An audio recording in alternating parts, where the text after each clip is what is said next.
All right, so I literally just picked this lawnmower up on trade for another machine that I was selling. Didn't give the guy much for it because it's got an old Tecumseh on it.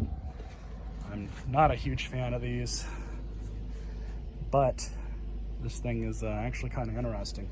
The guy told me he tried to start it, it'd only run for a few seconds, and then it shuts off. But you'll be pleasantly surprised.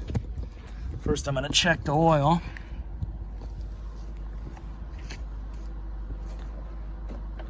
The only reason why I obliged and took this thing was really just as a formality, and because I can use the deck and bag, which ups the value of really any lawnmower. So we do need a little bit of oil, but we're just gonna run it for just a bit here.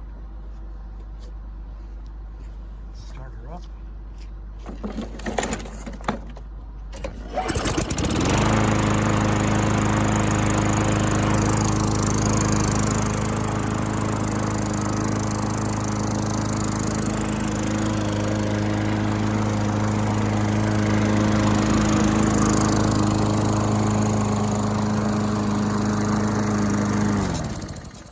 Like I said, I normally say no to these, but this thing seems to run okay, and being the fact that it's already in pretty good condition, I'm just gonna go ahead and clean this one up and fix it and service it and put it back up for sale.